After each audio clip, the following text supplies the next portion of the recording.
Bom dia, pessoal, graças e paz, tudo bom? Estou aqui mais uma vez para compartilhar com vocês um pouco mais da palavra de Deus. Nesse momento, eu queria te convidar a abrir comigo no Evangelho de Lucas, no capítulo 3. Nós vamos estar lendo dos versículos 1 ao 4, que diz assim: No 15º ano do reinado de Tibério César, época em que Pôncio Pilatos foi governador da Judéia, Herodes, tetrarca da Galileia, seu irmão Filipe, tetrarca da Itureia e Triconites, e Lisânias, tetrarca de Abilene, e Anás e Caifás exerciam o ofício de sumos sacerdotes. Foi nesse mesmo ano que João, filho de Zacarias, recebeu uma palavra convocatória do Senhor no deserto. Então ele percorreu toda a região próxima ao Jordão, proclamando um batismo de arrependimento para o perdão dos pecados. Assim como está escrito no livro das palavras do profeta Isaías: Voz do que clama no deserto, preparai o caminho do Senhor, tornai retas as suas veredas. Pois que está todo vale será aterrado e todas as montanhas e colinas niveladas. Bom, gente, eu queria falar hoje com vocês a respeito de uma igreja que decepciona. Como nós lemos aqui, o Senhor convoca um homem chamado João Batista. Mas o Senhor convoca ele no deserto. E vale salientar que esse texto de Lucas e também Mateus, no capítulo 3, ambos deixam bem claro que João Batista ele é convocado no deserto por Deus. A voz que clama no deserto é Deus. Deus está no deserto. Mas Lucas nos denuncia um fato muito interessante. Segundo ele, Tibério é o imperador, Pilatos, Herodes, Filipe, Traconites, Lisânias, os subordinados e os sumos sacerdotes Anás e Caifás. Bom, interessante notar aqui a existência de 2 sumos sacerdotes. Mas como 2 sumos sacerdotes? Era para ser apenas um.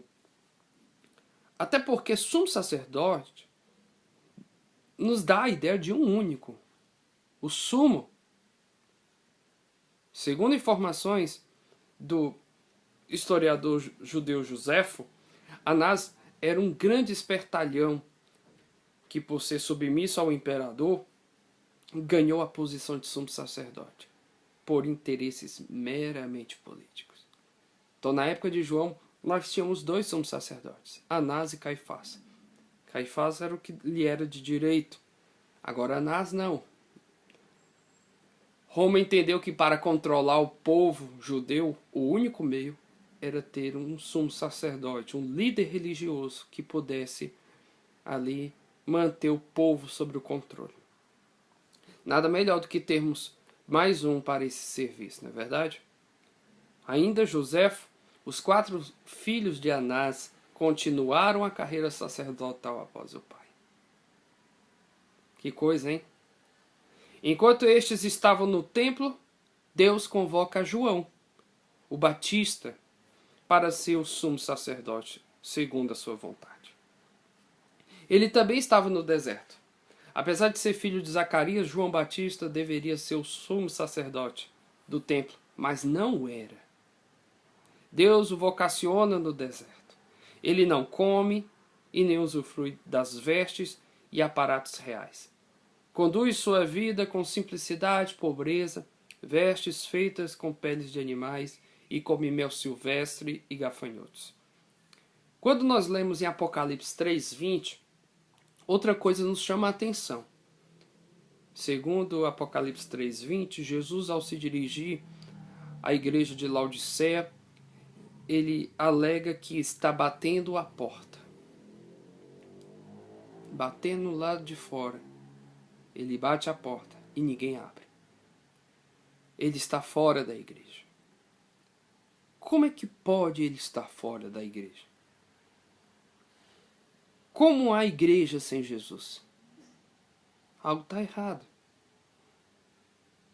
O que nós observamos aqui é que o Novo Testamento nos apresenta, tanto no início como no final, situações muito, muito interessantes que nos faz pensar um pouco sobre a atitude e como a igreja vive hoje. O Novo Testamento inicia com o dilema de que Deus não está no templo.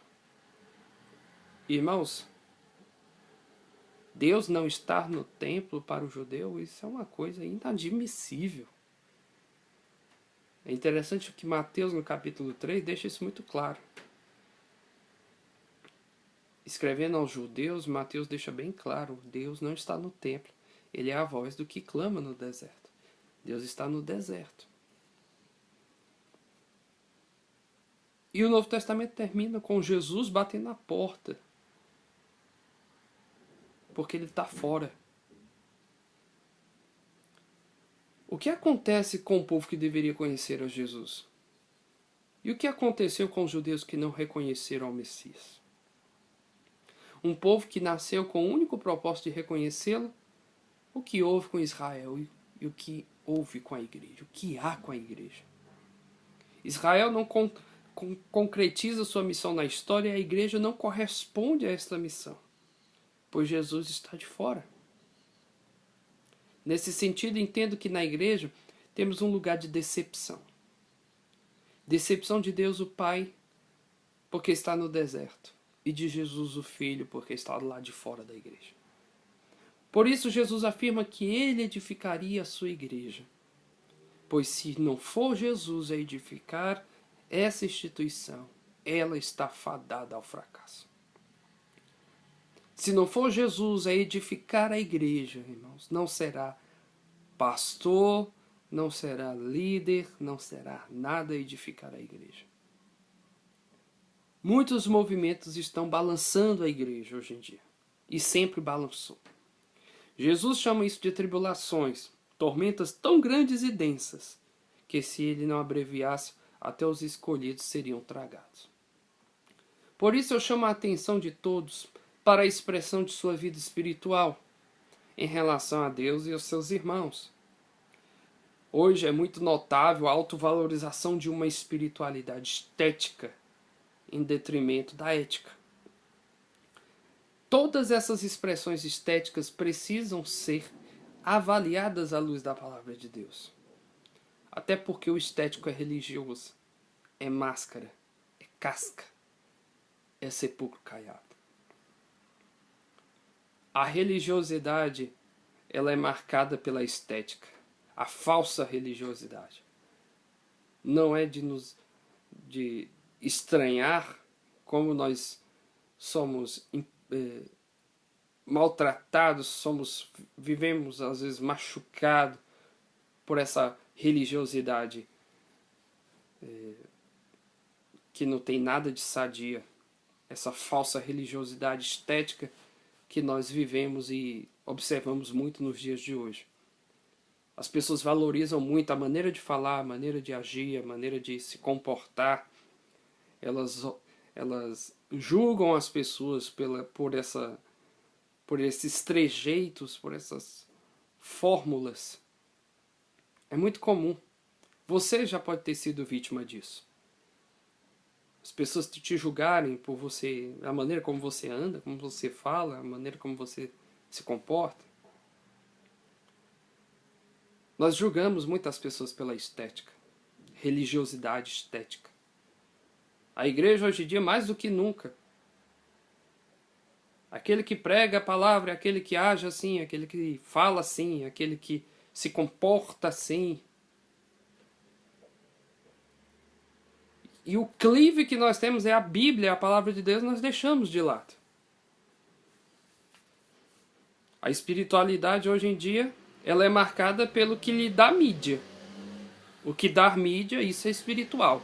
O que não dá mídia, isso até pode ser espiritual, mas não é tanto quanto o que fulano, que Beltrano faz. Essa estética, ela não caracteriza nada para a igreja. Na verdade, ela decepciona a igreja. Você já pode ter sido vítima disso.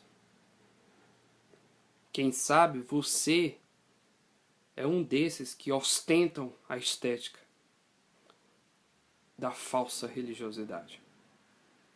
Você anda como lhe dizem que é para andar, você fala do jeito que lhe ensinam para falar, você segue o movimento A, o movimento B, você se comporta como lhe propõe, você é o que tem a melhor oração, você é o melhor pregador, você é o que canta melhor, o que ministra melhor, enfim. Essa falsa estética de nada serve.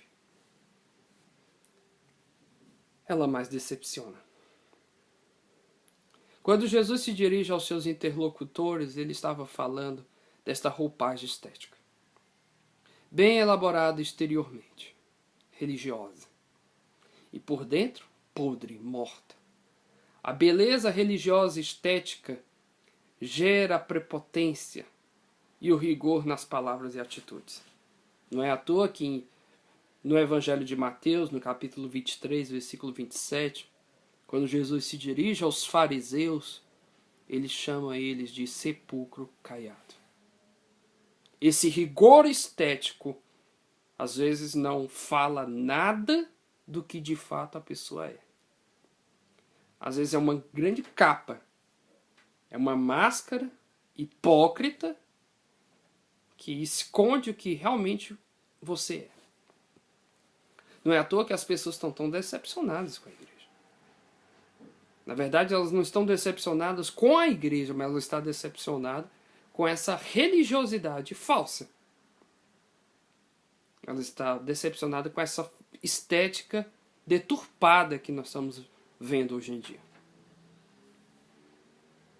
O que vale hoje, o ser cristão hoje em dia, é uma imagem muito forte, muito, às vezes, intransponível, porque tem pessoas que têm uma imagem tão ilibada, tão inacessível, que eu acho que ninguém vai conseguir ter o que você tem. Que você é muito. Você vai além de qualquer outro ser humano. Você é o suprassumo, você é o sumo sacerdote. E não é bem por aí não, tá? Cuidado com isso aí. Geralmente, essas pessoas não medem as palavras. Estão cheias de amargura na alma. E os sentimentos são azedos. Por que será que Deus estava no deserto e Jesus à porta? Pergunto se o excesso da vestimenta religiosa não encobre a ética e a moral do Evangelho de Jesus. Pois ao colocar essa condição em contraponto com a palavra, eu constato discriminação social, injustiças, inveja amargurada, orgulho, sentimento faccioso e muitas outras coisas.